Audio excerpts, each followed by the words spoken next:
thank you for joining us. So this is, as some of you know, the Saturday Forum, and this is your chance to say anything you would like to say, preferably about something connected to what's going on here this weekend, but if you want to throw something in left field, well, if it's interesting, please do. So we have a panel of guests here. Some are speakers from this weekend. Some are people who have been speakers in the past and almost certainly will be again. So let me introduce the panel to you. We'll start left to right. On the left here, you will be seeing this gentleman tomorrow.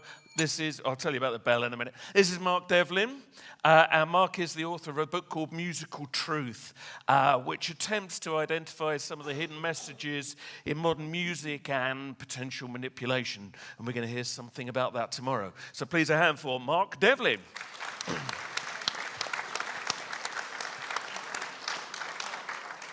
Next to Mark, we have a lady called Lucy Pringle, known to almost most of you here. You will have seen her out there with the stall. She's one of the classic crop circle researchers, and she's probably now, I would say, the best-known aerial photographer of crop circles. And she was once a council member of the Centre for Crop Circle Studies and is still going strong. So please, Lucy Pringle.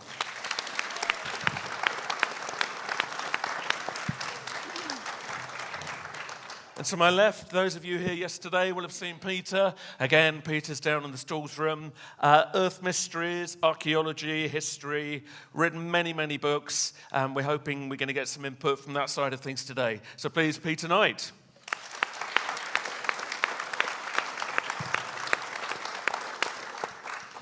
To my right, we have Pippa King. Again, those of you who saw Pippa yesterday will know she has a lot of concerns, quite rightly, about the surveillance state and has an awful lot to say and is right at the forefront of campaigning to make a difference, not just complaining. So a big round of applause, please, for Pippa.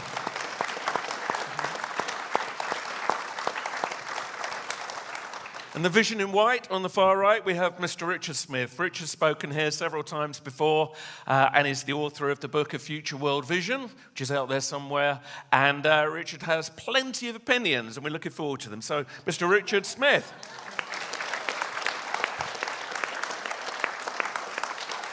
And I ought to add, also once council member of the Centre for Crop Circle Studies, so that is also there. So, the rules.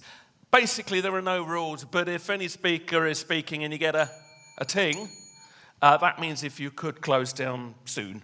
If you get double ting, that is it, right? Absolute finito. We'll see if we can get through without any tings. So, if you have anything you would like to share, we've got Sheila roaming with the mic, we've got Jason roaming with the mic, and we have a question over there immediately, so please fire away. Yes, I wonder if the panel can throw any light on what Todd was saying yesterday when he was talking about his out-of-body experiences.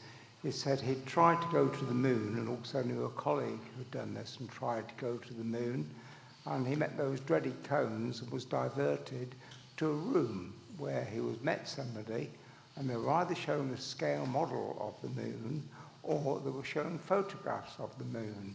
I think he said he made 20 attempts to try and go there. Also, I've heard that we can't go there more conventionally by spacecraft if we ever did manage to get there in the first place. But I wonder if the panel have any idea what intelligence might be trying to stop us going there, or shed any light onto this problem at all. So, what intelligences might be trying to stop people going out of body to snoop on places like the moon? Anybody have something to share? You don't have to, by the way. There's no obligation to say anything. But no feedback? Mark, come on, Mark. I can see a twinkle in your eye. You must have something to say here. I think I'll stay out of this one, mate. Yes, stay out of this one. So, no? We needed Marcus Allen here for that one, really, didn't we? Oh, he's out there somewhere. Oh, well, we're not going. I'll give you an answer then. There's nobody else who's saying something. I mean, if you do believe that there are powers that would stop us trying to snoop into places, I think they would be people, certainly we wouldn't know who they were. I think anybody that is, aficionado of conspiracy theory will know there are various layers, there are tiers, and I think the kind of people that would block out-of-body experiences would be extremely adept with psychic work, and this is stuff that even presidents and prime ministers listeners probably wouldn't even be aware of. So they're probably so secretive, I doubt that we could ever identify exactly who they were, but they would have to have great power. Did we have somebody? Yes, Lucy. Yes, am I You're right, yeah, just hold it right near. Okay. Yeah. Well, I think they'd have to have tremendous power, but at the same time, there are people who, just as you have the light combating the dark, if you're powerful enough yourself, I believe that you can actually block those powers. And so I still think that it might be quite a battle, and it might be an uncomfortable battle, but I'm a firm believer that the light overcomes the dark. Fair enough, yes. I think that's a good point. Yeah, indeed. I hope that gives you some kind of response. Thank you very much. Okay, another question or another point. Yes, we have a question on this side. We have a side. gentleman here. Hi, this is a question for Andy, primarily about Brexit, or it's open discussion. I'm not meant to be really answering the questions here, but okay. briefly. All right, sorry, okay. Just but carry on, debate, because I'm sure there will be other It's comments. related to what you spoke this morning. So, to what extent, if there is, the New World Order, the corporate New Order, would be affected by the Brexit? And is it a side effect, or it's something else? Thank you. It's a good question. I mean, I touched on it ever so briefly when I mentioned the Bilderbergs and things like that. I think here's the thing. If you look at the overarching sort of state of the world over the last few decades, the New World Order is real, by the way. It's not a conspiracy theory. It's a genuine project. And always the idea has been to put lots of power under very few hands. And so traditionally for a long time, and many speakers here have discussed this from the stage over the years, the EU has been seen as one of those superstates, which, as we discussed as well, is very controlled by the USA, and it was seen as steps towards this unification, which gives a lot of power away to many different hands. Now, the question is, therefore, did we do what was required of us unwittingly, or, have we broken ranks? My personal gut feeling is we have broken ranks, and I don't think they now quite know what to do. I'm sure they will have some kind of contingency in plan. But it may be we have changed the course of history here. And, I think there's many things we could say here. But I think Richard Smith's got a few things to say about this. I'm going to pass you to Richard here. I think essentially the entire Brexit debate, especially from, for example, the moneyed corporation side of things. If you hold it nearer to you, Richard, and then they can from a moneyed corporation side of things, essentially, I think big business said almost universally, the Bransons, the huge banks and so on, that we need to remain because it's a really good idea. Of course, it's a good idea for them because the status quo commercially, they had already paid the huge costs of compliance with the European Union regulations. 95% of British business has nothing to do with continental Europe and is still subject to those regulations, and that is a distortion. The other thing about the Brexit debate is that what hasn't been aired is that if we had voted to remain, that would have been a stamp of approval for the European commissioners, who then would have said, the British have approved of what we're doing. The motive for reform would not have been there. So anyone who thinks that we would have reformed from the inside is deluded. Yeah, I quite agree with that.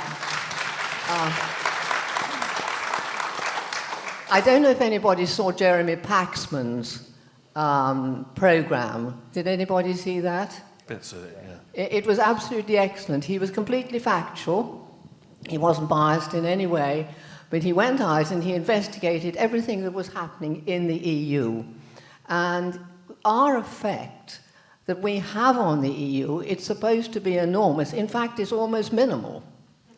We had the very, very smallest effect on what goes on, all the dictates that happened. Our voice was absolutely minimal. And I think that was the scaremongering, everything was going to be disaster. And I think they've been proved wrong. I think it's going to be a time of turbulence, as Andy said.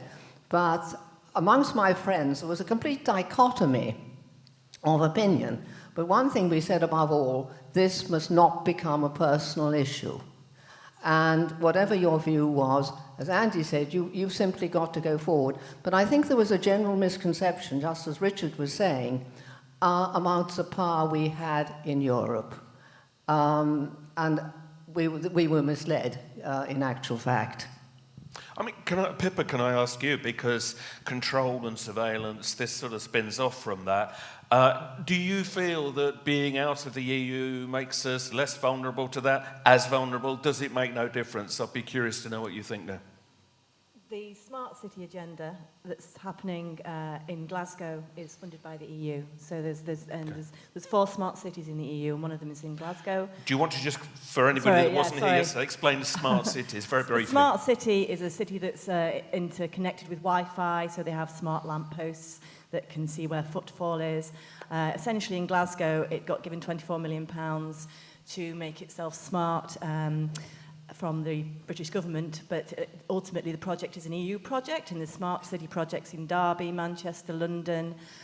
So I don't quite know how those projects will go ahead now that if Brexit happens, but surely that won't happen for a couple of years.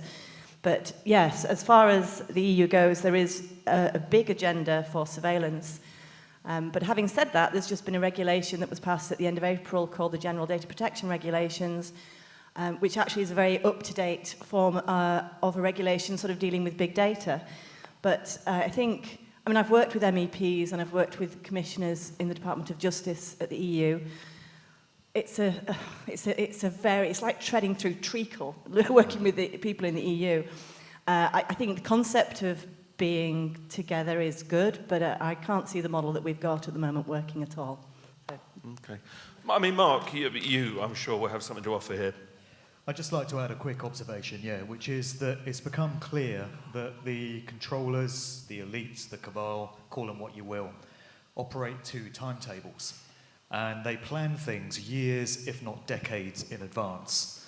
So when it came to this whole Brexit EU situation, they would have had a plan in place for where they wanted things to go. And I would agree with the general consensus, which was that a big spanner was thrown in the works with this vote. And it's caused a great deal of hassle on their part. And I think we can conclude that it set them back in their plans to a very large degree, and we need more of this. And if people remember, a couple of years ago, we had another little example of what happens when people take back the power and make it clear that they're calling the shots. And that was when Cameron first started banging the war drums for wanting to go into Syria with military strikes. And the British public made it known very clearly that they did not approve of this. It happened anyway, but at least it was a demonstration of how it does set back their plans when we make it known that we're not consenting to where they want to take us. It's a little reminder of where the real power lies. Okay, very good. Very good. Did you want to say anything? Okay, well, I think that gives the flavour, and thank you for that question. Thank you. Okay. Another question, please. Okay, gentleman next to that gentleman. Hi, this is a question for Mark Devlin, I think. So, last century something happened with the musical scale, like with, I'm not a musician, but with like do, re, mi, or G, C, and something to do with the changing of a frequency. Is it the frequencies? Yes. 432 versus 440, yeah? Yeah, yes, that's it. And with solfeggio frequencies. If you could speak in a little bit closer, that's it, I think. And do you know how can we find music that's using the better frequency system or the solfeggio frequency system? Music that might be more uplifting and positive, perhaps. Thank you. Well, I think the easy answer is to avoid music that comes out of the big corporations, all the big record labels, all the big mainstream A-list celebrity household name acts. It's pretty much a given that their music is going to be mastered to the 440 frequency, which is not the one we should be listening to music at. So Can you explain to anybody who doesn't understand why the frequency makes a difference? Sure. Well, the international standard tuning pitch for recorded music and for musical instruments used to be 432. And when you speak to musicologists and sound engineers and such, they will tell you that that's a very harmonic, natural frequency. It syncs very well with human brainwave states, the human energy field. It's just natural and harmonic. And the standard was changed towards the end of the Second World War from 432 to 440. And now pretty much all recorded music that you hear coming out of the corporations is tuned to that pitch. And again, these same musicologists will tell you that 440 has the opposite effect of 432. It's very discordant. It produces dissonant kind of feelings, and it doesn't sync well with, you know, human energy fields and such. So you've got to ask yourself why that pitch was chosen to be the standard. I think if you're trying to find music that is mastered to 432, you've got to look at independent musicians, independent record labels that are free of the corporations. There are actually websites where you can take recorded music that has been mastered to 440 and it alleges to convert it to 432, so it's in a much more harmonic state to then listen to. I'm not a sound engineer or producer myself, so I've not tried this, but there are sites which allege to do that, so that might be something to look out for. Interesting. Yes, Pippa. In the city where I live, we have a piano tuner. He tunes the piano in the city hall, and when the Russian orchestra comes to play, he has to tune it down to 432. So there still are orchestras, as far as I know, that do still play to that frequency. Interesting. Peter, you do musical experiments, don't you, in ancient sites? Do you have a feeling about this? Hello, 1, 2? You're on. Yeah, I'm on. Experiments, I don't experiment with my attendees, but yes, perhaps I do. We do regular shamanic drumming on Dartmoor and in a cave near Bristol, and famously, I guess, at West Kennet Longbarrow. And they found out many years ago that there's certain frequencies that you can activate your psychic areas at sacred sites, and it tends to be the deeper ranges, almost like a whale. You know, I'm not saying we go in and do whale sounds when we do but sometimes it ends up at that, and I think people find their own what resonates with them, you know, as to what makes your soul feel good. And no matter all the crap that's out there, you will resonate to what makes you feel good. And when we do our West Kennet shamanic drumming evenings on the full moon, we have a time where we put all the drums away, and I say to people, right, we're all just going to make our own sound now. Whatever you want to do, we'll just make our sound, you know, and any sound is okay within reason. And it's amazing how we all start off a high voice, a low voice, somebody's sharp and somebody's flat, and then in the end we all tend to find after a few minutes, I notice we're all doing the same sound, and it's not because somebody's dominated it by, you know, being louder than the rest, and it's always a different note as well with every group, and I kind of wait and see how it evolves, and it's quite amazing. So that this group of souls has come together. Most of them have never met each other before at this place of the ancestors, and we've found something that really resonates and wakes up our souls. And then we have a quiet time where we go, and we seem to have opened this portal to the ancestors, and people have amazing experiences then. So we know that sound has always played an important part of every religion, every tribal culture. Sound is so important to opening up your psychic areas. So yeah, I agree, don't bombard yourself with sound and mainstream radio. There's music that doesn't serve you, because it's having a negative effect on your psyche. So surround yourself with music that nurtures your soul, because it is. Just one more brief thing on frequencies. Richard, you were involved in campaigning against tetramasts, weren't you? Because they operate on a frequency that is damaging. Do you want to just quickly share something about that? Sure. I mean, I think we were all unwitting guinea pigs in a home office experiment which inflicted 3,300 tetramasts, which is terrestrially trunked radio, which was introduced for the blue lamp services. Essentially, this operated, I think, at just over 17 hertz, just the human beta brainwave level. We're the only country in the world that allows this system to operate. It has its origins in weapons systems, as they all do. But I stood as an independent MP in the general election of 2005 in a three-way marginal in Cornwall, and we basically said, well, no one's ever voted for this. So dangerous things can happen. I didn't get involved in blowing one of the masts up, but we were the last two out of the 3,300. And we kicked up an almighty stink in Cornwall about this.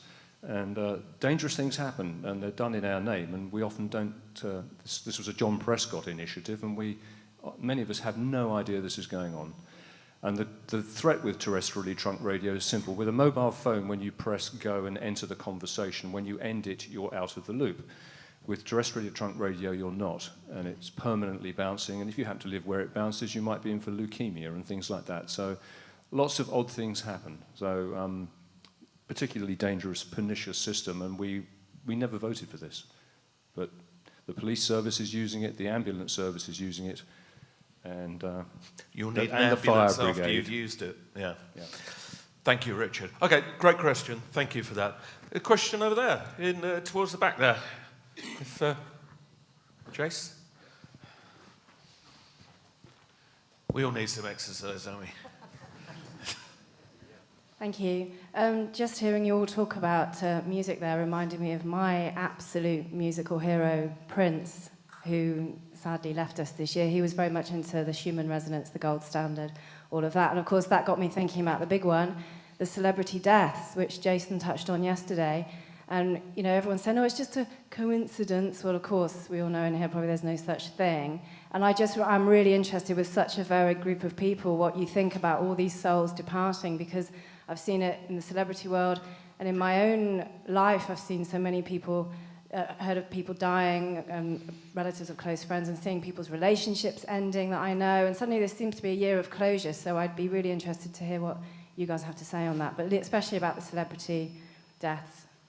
So, clusters of celebrity deaths. Anybody wish to say anything? I mean, obviously, people like Ronnie Corbett was an old man, bless his soul. But yes, there are others who are not in that bracket who, of course, have passed away. Does anybody have anything to share? Can you clarify the question?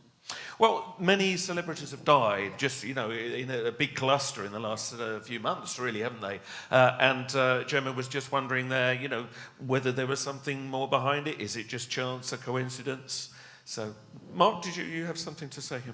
Yeah, I'm not entirely sure what the deal is with other types of celebrities, the TV presenters and the actors and such, but when it comes to the musicians, there are certainly suspicious elements behind all these high-profile deaths, not least Prince, and I've gone into many of the anomalies and discrepancies that we have with the details surrounding Prince's death.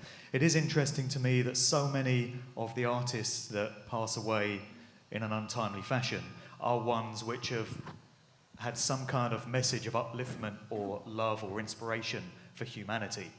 Prince made a lot of songs like that. A lot of his songs were about sex in the early days, but a lot of his deeper stuff was very reflective music. Michael Jackson, same way, towards the end of his career. He was making a lot of very reflective, deep music. Then you have the likes of John Lennon and Bob Marley and so many others that you could cite through the decades. And they seem to be the ones that just happen to meet untimely deaths. Whereas, you know, the Miley Cyruses of the world and the Lady Gagas and the Britney Spears and the Jay-Z's and the Beyoncés seem to have no problem with anything like that. So I certainly wouldn't throw out the idea that the industry does knock off its own artists when it sees fit to do so. And with Prince, there are many incentives which have been cited as to why they might have chosen to do that. He started talking about chemtrails in interviews. He started questioning the official narrative of 9/11. He's even said to have made a comment to the effect that the genocidal Jews who run the music industry are the reason I will never play Israel. So when you're a celebrity and you come out with things like that, it can affect your life expectancy, I feel. Anybody else have anything to share? No? Thank you for the question. I don't think it answers it, but you get an idea that there could be something there in certainly some cases. Okay, we have another lady over here.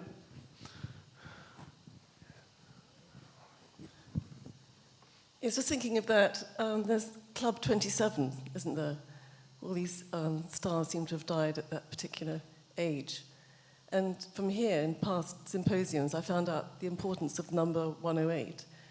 And 27 is a quarter of 108. I often wonder if there's any significance in that. But also I wanted to ask you another question about Juncker, because he said he'd been talking to leaders of other planets. He was quoted as saying that, so 2 questions there. Does anybody like to respond to this? I can take the 27 question. Okay, yeah, start with that one. So the 27 Club is this group of musicians who have died at the age of 27 under one circumstance or another. So the number includes the likes of Jim Morrison, Jimi Hendrix, Janis Joplin, Brian Jones of the Rolling Stones, Amy Winehouse, Kurt Cobain, it would appear to be a highly out of proportion number that have died at that age. 27, as you point out, is a very interesting number because it's the start of a cosmic sequence where if you double it each time, you go from 27 to 54, then 108, 216, 432. I think we've heard that number before in this conversation. Yes. And then 864. And when you start to look at things like the dimensions of the sun, moon, and planets in terms of the measurements that we're given, you find that these numbers crop up time and time again.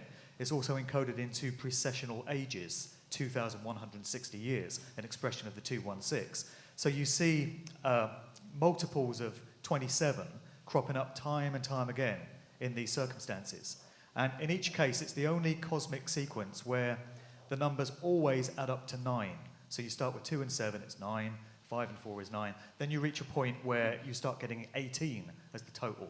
And when you add the 1 and the 8 together, you always come back to 9. And it's the only sequence in the universe where that happens. So very fascinating business with the numbers. Thank you.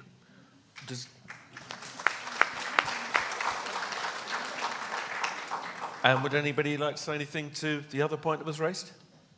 Oh, apparently not, sorry, but I'm sure it's a very good question.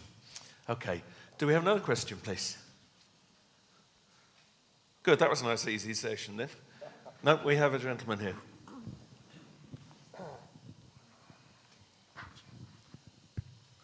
This is a question for Pippa. Pippa, as a father, I'm a little bit concerned about surveillance state. And so I've got my daughters on Facebook and things like this. What sort of advice would you give to your children in that regard?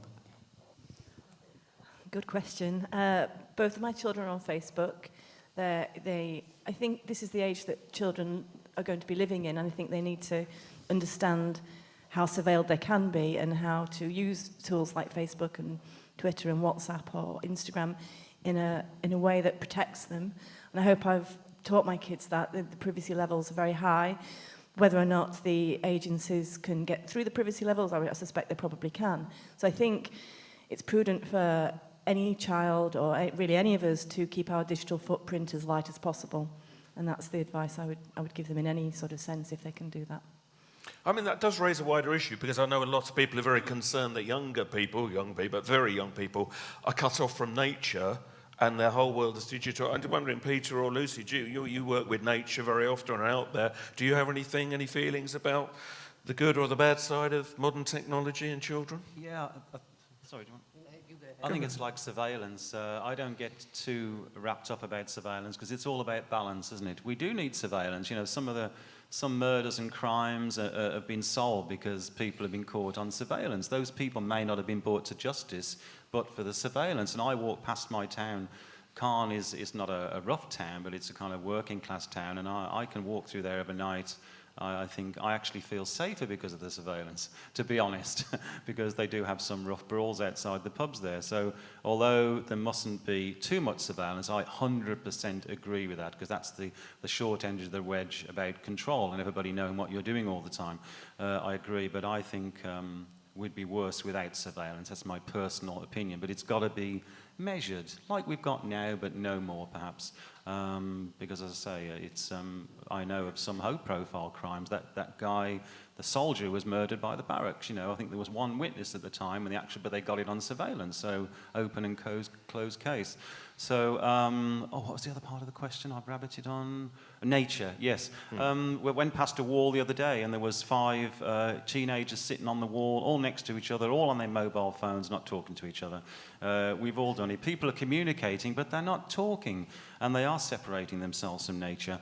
And I think it's a great worry because, as well as you're separating yourselves from the nurturing, energetically beautiful, empowering part of nature, you're also open, of course, to being fed all sorts of crap the more you're on the internet. And I've got mixed feelings about the internet, you know, although it enables people like Andy, you know, to expose what's not right in the world.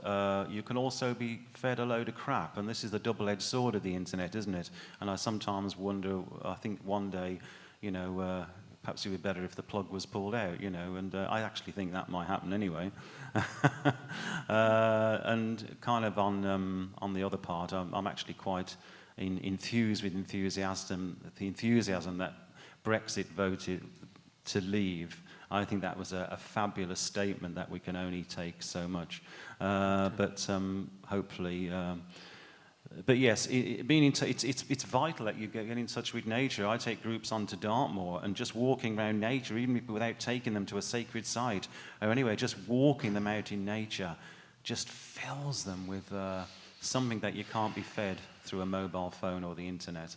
That's where the heart of everything is. That's what it's really about, connecting with this earth, not being fed stuff.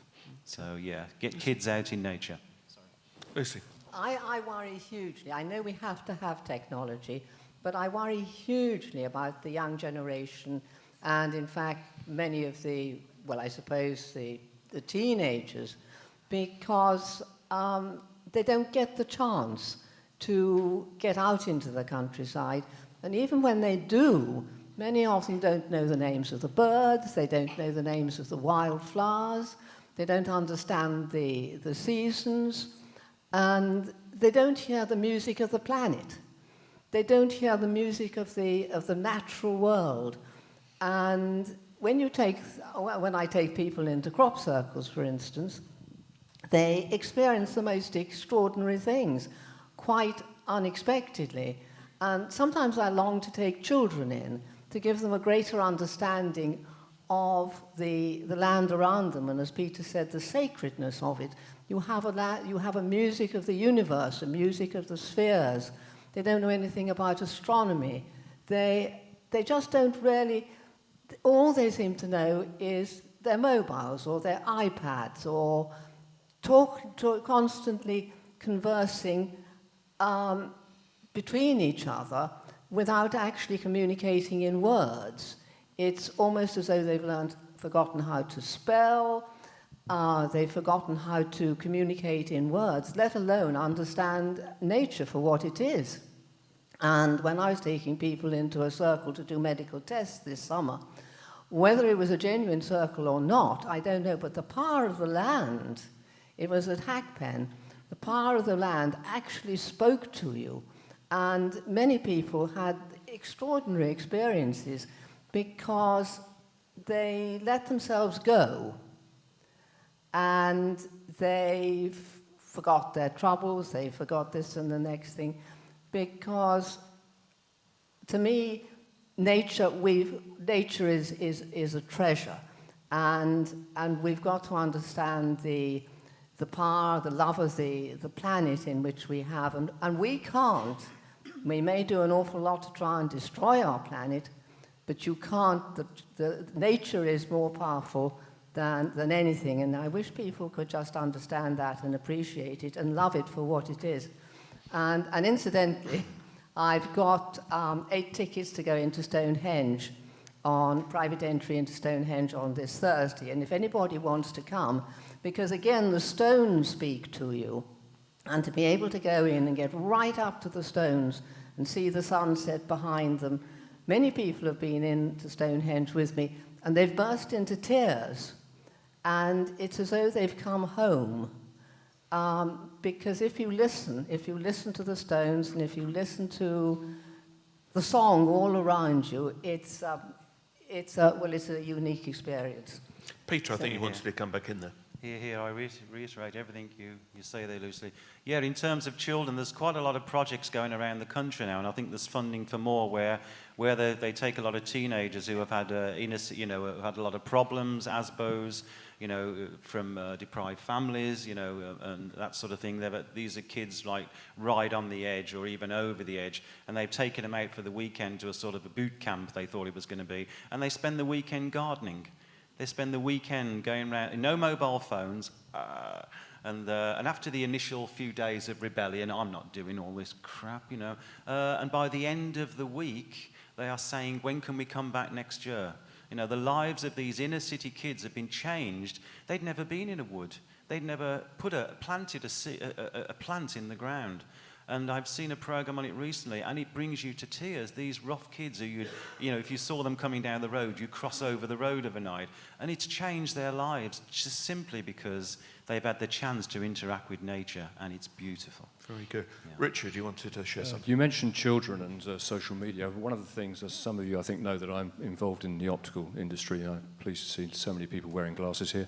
It's essentially, one of the things that in our professional journals, one of the things the human race has lost in the last 20 years is an hour of daylight, which is not out there anymore. So we're looking at all these screens, and we get a lot of blue light emitted from these things. So yes, it's true we're communicating more, but actually we're communicating much less. Now, I'm seeing people at the age of 25 that I would not expect to see until they were 45.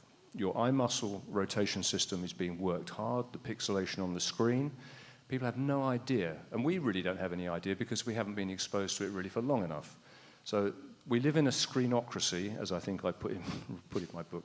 We do live in a screenocracy now. I spend a bit of time on the beach in India in the winter, and you can walk down the beach and bump into people bumping into each other because they're looking at the screens. And you couldn't be in anywhere more beautiful. So I would urge you, if you have children, restrict TV access time if you can and remain their parent. Restrict small screen time if you can and remain their parent. It's very, very tough, but believe me, it will pay long-term dividends, and that's one thing you really ought to pay attention to, I think. Okay. Can I just, last word, Mark? I mean, Mark, you're in the digital world, you're a DJ, you know, you're with youngsters now. Do you feel good, bad? What do you think are the main issues there? I'm actually the least technical DJ that you'll ever meet. I'm a total Luddite, where my peers are all DJing off of laptops. I still use CDs. I'm someone that's quite suspicious of technology for very much the kind of reasons that Pippa goes into with the surveillance state, and that is bordering on transhumanism. So I'm just very skeptical and suspicious about technology generally.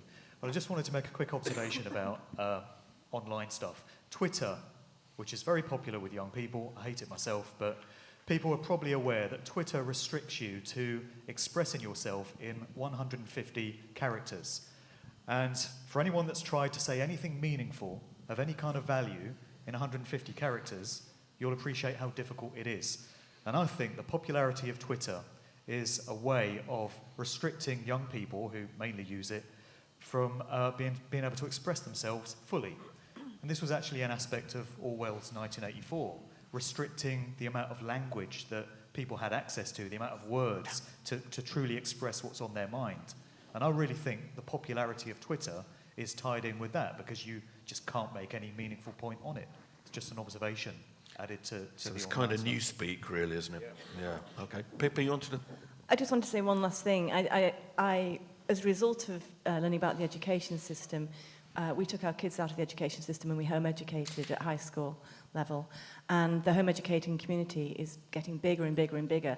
And we're more able to do that because of the resources on the internet. One of the things that I think we stress to our children more than anything else is how to be discerning. But there's so much information out there that wasn't there sort of 30 years ago. We got different books and encyclopedias, and education is completely different now than it was when I was at school.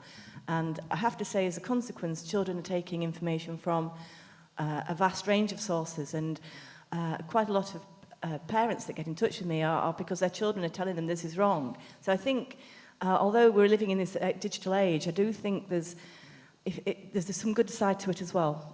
There's a lot of children that are awake out there, and they're not just watching mainstream television anymore. They're taking their information from a lot of different sources. And I'd say, if you can home educate, it's the best thing we ever did for our children.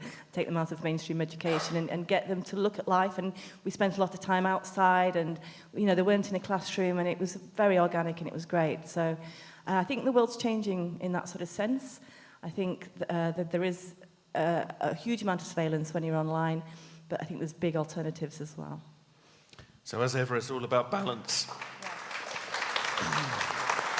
Thank you. Right, we have another question here. You keep your hand up so our people can see you. That's it. Thank you.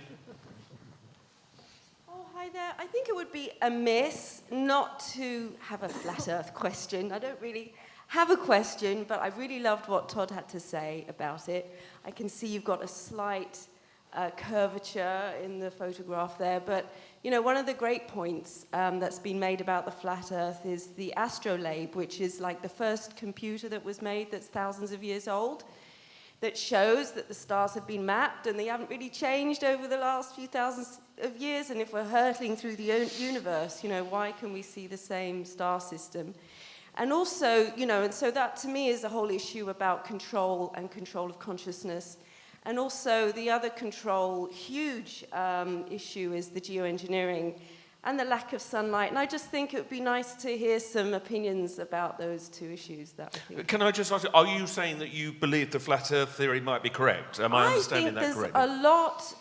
I don't think it's hard to prove either way because we've got a lot of information that's being withheld from us from NASA about the moon, etc. Okay. So it's hard. That there are a few things that could say, yeah, it's round, you know, but, you know, for example, the lenses do go concave and they do go cave, and so I think there's a lot of arguments for and against, but I loved what Todd was saying about, you know, the plane of consciousness, and I think that's where the issue is. It's a control of our consciousness, and I think spiritually that's my... All right, well, there's plenty of material there. Right, would anybody like to share a view? Geoengineering, flat Earth? Peter? Something about the stars, that they have changed a little bit. And, yeah, but mankind's history on this planet, of course, dealing with the stars is quite short. So, in terms of the flat, I wonder whether Donald Trump actually is an advocate of the Flathead Society. I think he is. I can see a listen there. Yeah, the stars do change. I think I don't go with the flat Earth, of course, because we have satellite photographs, and if you go up high enough in a plane, you can see the curvature of the Earth. Sure, you know, NASA photographs can be doctored. We know all about the Apollo stuff, but you can't doctor, you know, because I've been up on a very high aircraft, and you can actually see the curvature of the Earth quite easily yourself, and that's the reason you can't see a ship. You know, that's why a ship disappears over the horizon, because the Earth is, I don't see how you could explain that any other way unless it's falling off the edge. But yes, I respect people's views. You know, some of them are wackier than mine, that's saying something. You have to respect where everybody's coming from. But yeah, the star positions have changed in the last few thousand years. You know, no, because the human, over the last few thousand years, it's almost imperceptible. But, you know, I've got programs now that can take me back, and I can stand on anywhere in the planet. I can go back 10,000 years, press a date in right to the minute, and it'll show me what the stars looked like at that time. So, and they are a little bit different from now. Some constellations have hardly changed at all. Orion has looked the same for 50,000 years, because all the stars are actually next to each other in the sky. It's not a line of sight effect. But when I look at some of the other stars, you wouldn't recognize some of the constellations if you go back sort of 20,000 years. So yes, it shows you how the fact that they don't appear to have changed in the last 4,000 or 5,000 years actually shows how that the universe is in for the long term. You know, the movements of the stars, you know, when you consider we're moving around the galaxy, it takes 26,000 years to get around the galaxy. So, of course, in the 5,000 years that we've had civilizations, well, no, more than that now, Göbekli Tepe, in the 9,000 years we've had civilizations, they haven't changed much to the naked eye, that's for sure. But it's all on the move. Everything is always moving in the universe. Nothing stands still. Wonderful. Richard, thank you, Peter. In my corporate existence some years ago, I had the misfortune or fortune, depending on your point of view, of going to America several times on the Concorde, and you can actually see the curve of the Earth from up there, and you also see colours that are absolutely magnificent because there's not much interruption going on. And it's an incredible thing to see, but you realise how massive the place is. And then when you think, well, our galaxy apparently is something like 100,000 light years across, and the next one, Andromeda, is 2.5 million light years away. We are absolute grain of sand in the whole thing. So it's just amazing, and enjoy it, because it's brilliant. And I was talking about this yesterday, actually. Regret and guilt are corrosive, so whatever you've done yesterday, you can't change. You hope you wake up tomorrow, so today's actually what you can take to the bank. And I think if more of us actually realise that being in today and being in what's going on is actually something that's very constructive, and we might all be a bit more pleasant to one another if we realise that. Thank you. Mark.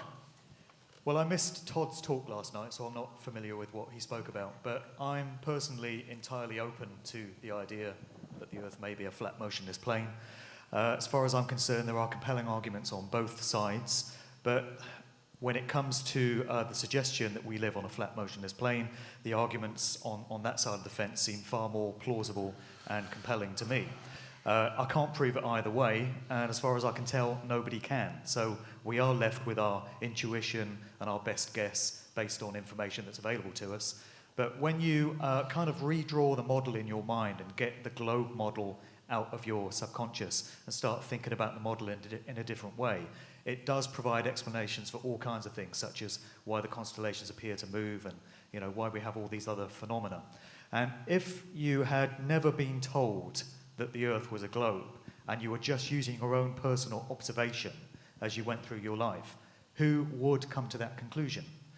We only are led to believe that we live on a globe because we get this information from Royal Society, scientific communities, various aspects of government departments, NASA and such.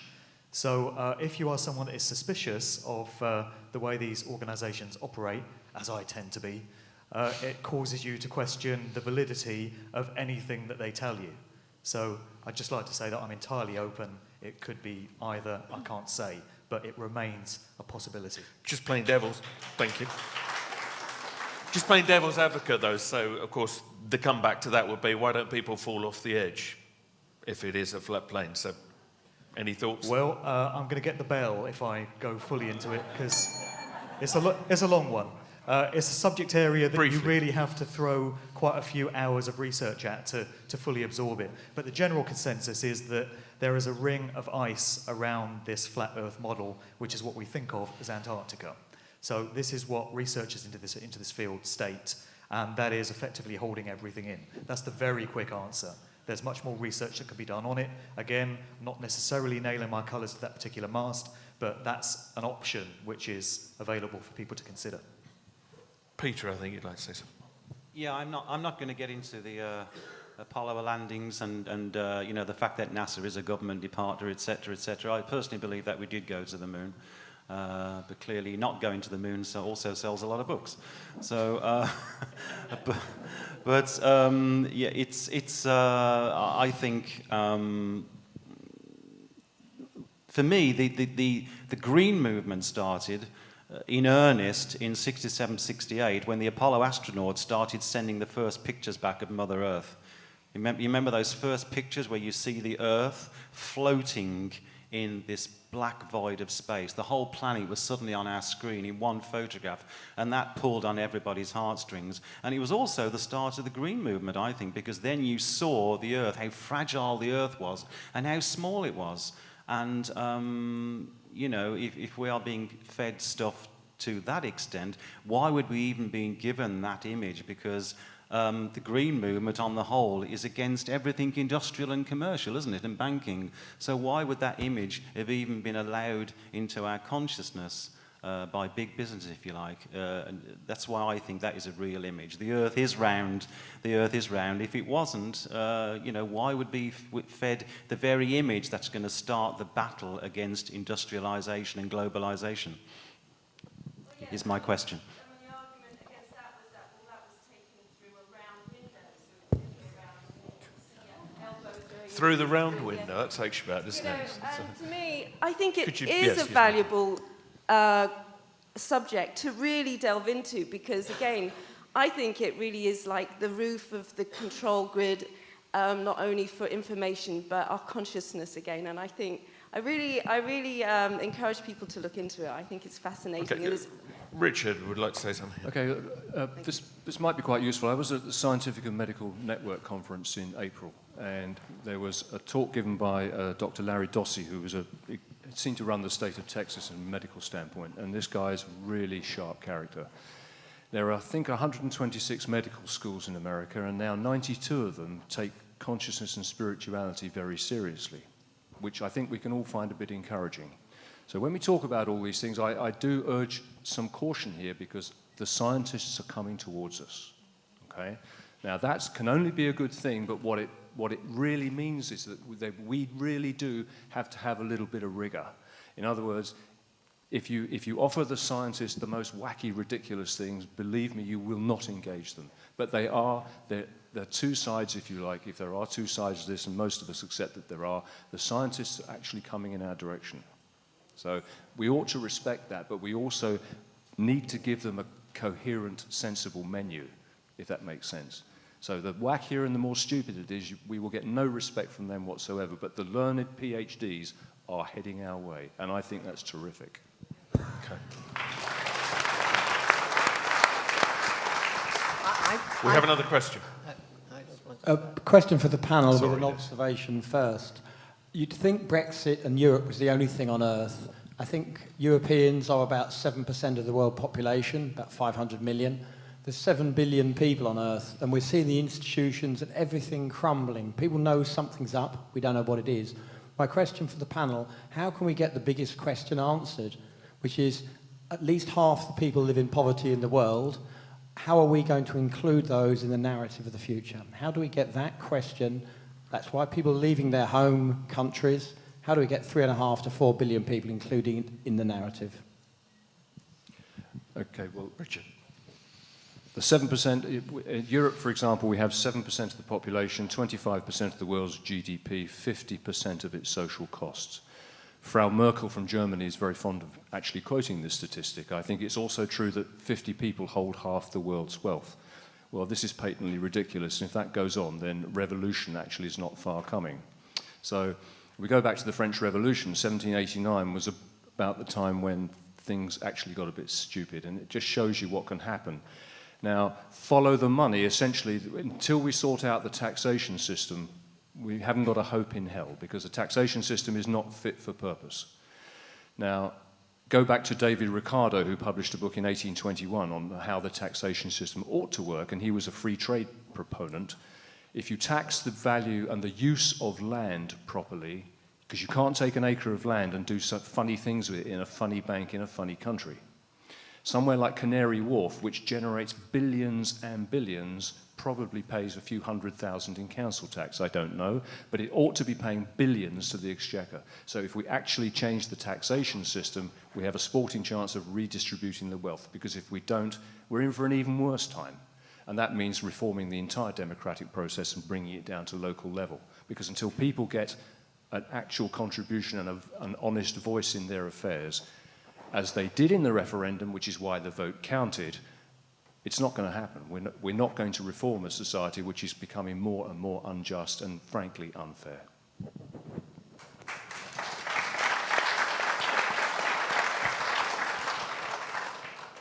Does anybody else like to offer anything? No? Okay. One more question over there. It's quite a quick question, really. Regarding, it's a word that keeps cropping up, certainly in the last few years, the word elites. And we hear it in relation to being manipulative. We've heard it about technology with children, etc., etc. And just wanted to ask the panel, where do they think the elites are, and do elites exist? One little thing I'd like to just add, to give maybe a little bit of help, is that I've been doing some research into evolution and so on. And a friend of mine who knows someone doing some study with the Dead Sea Scrolls has discovered that the myth of, Andy was talking about myths of Noah's Ark, that it turns out that animals 2 by 2 going into this ark boat. But the Dead Sea Scrolls seem to throw up an interesting concept that maybe the ark was misconstrued, and that it was actually ark is actually a pointed building. So could the ark actually in fact being a pyramid? And was it not animals? Because it makes sense. If we were in a state of disaster or whatever, we wouldn't go and build an ark to save all the animals. We'd try and find somewhere to save our information, to store our information. So what's your key question for the panel? So the key question is, is it possible that there was information stored in an ark, in a pyramid, that was saved, somehow passed through the centuries, and handled and controlled by a group of elites who understood this technology, this ancient wisdom, and that they do exist? And is that a thought that you have? Is this something that the panel may believe that elites do exist? And is it possible that they might start to expose themselves because of something like the Brexit situation, where people, they thought they'd manipulated their minds, but in We'll actual have to fact, go for fairly quick answers here because we're running short. Has anybody got anything they would like to share about that? Mark? Yeah, I can give you a quick one. The elite ruling class, call them what you will, absolutely do exist. And the key to it seems to be genealogical bloodlines in terms of those that are calling the shots. These bloodlines go right back into the ancient world. They've often been connected back into Sumer and Babylon and ancient Egypt and places like that. So they've gone through the generations to present day. It's certainly feasible that they're sitting on hidden knowledge in terms of the nature of reality and how to manipulate energy and the secrets of the universe, but I don't feel they're doing that for benevolent means. I don't feel they're sitting on that information for the upliftment of all humanity. I feel that they're keeping that information to themselves to gain a tactical advantage over everyone else. They are absolutely steeped in dark, occult religious practices, and they very much understand how all this stuff works. And they've been using it against us for very malevolent, nefarious means for a very long time. So the key to breaking free of this is for as many of us as possible to start to come to this knowledge that they themselves have been hoarding. And you get things like Freemasonry and other secret societies which sit on, this secreted information. And again, I feel that's not for the benefit of all. These people are keeping this information to themselves because they don't want the rest of us to be aware of it. So for me, it's a very malevolent agenda. Peter. We'll have to be quick. Yeah, you're right. As you know, I'm not a great conspiracist. All I would say to that is that people, that for the whole, I've studied ancient cultures, as you know, for quite a while, and most of the population have always been controlled by relatively few people. It's nothing new. So this is why it's going on now. In ancient Rome, that or that was determined by one man. So we've always been controlled, and probably often negatively, by relatively few people. And in the other answer quickly to who are the elite, we're all the elite. We're every one of you. We're all elite, and it's all about finding your personal power, isn't it? As Pippa said earlier on, can they control us if you don't let them? That's just the thing about this is why we're all here. This is why we all go for self-development, because the more you get into empowering yourself, the less I believe you can be controlled. So we're all the elites. Yeah. Now, I'm afraid I'm going to cut in here because we've got literally 3 minutes left. So we're going to do what we always do. We're going to ask the panel one by one, positive ways. Where's the way forward? Where are we at? Final words. Lucy, you're looking animated. We'll start with Lucy. It's got to be 30 seconds, I'm afraid, or the bell comes in. Very, very quickly. Yes. I'm born with my glass half full. And so I don't think that's anything to do with me. I believe this is genetic. I know many people who appear to be positive, in fact, have the glasses half full. Mine has always been half full. And I do just think that many, many ghastly things that happen to us in our life, when they're over and done with, you suddenly say, well, thank goodness that actually happened, because I learned so much due to it, and now some things have turned out to the better. And if this hadn't happened, then I wouldn't be where I am now. So I think we look forward in life and do the best we can, and to not just ourselves, but to everybody around us. Lovely, thank you. Richard? 30 seconds. Sorry. We live in. I think it's impossible. We live in a magnificent place. The planet is something truly fantastic if we give it an opportunity, and if we play our part to make a kind contribution. There is no value in endless wars that actually prove nothing. All that happened is lots of people die, and we're back to where we were in the beginning. So I think, frankly, I was born with my glass full. I think it's a really, really good place. Lots and lots of really good people, and I think what's happening today, strangely enough, there are some bad things happening, but I think it's very, very encouraging, and I have a lot of hope for the future.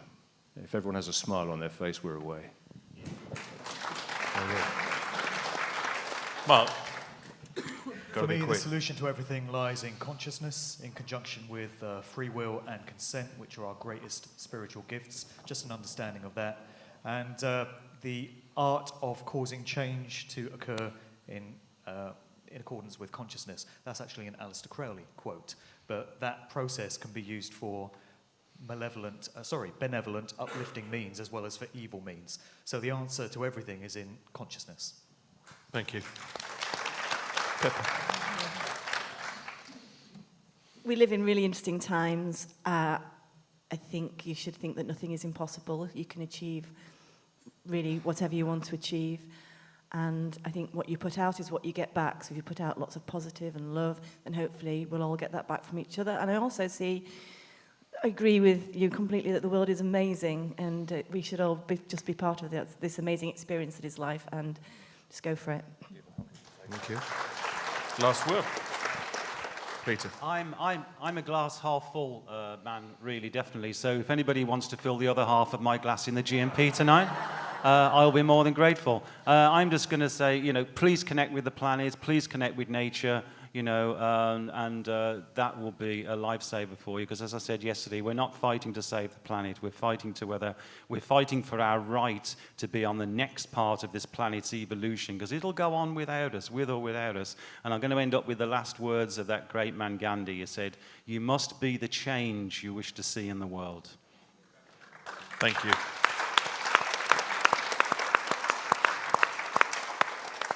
Before we thank the whole panel, thank you for coming in here. It is lunchtime. We'll be back at 2:30 for Matt Campbell. If you are leaving now, which you are, because you've got to go actually, please take everything with you. Don't leave anything in here. But a big round of applause, please, for our panel.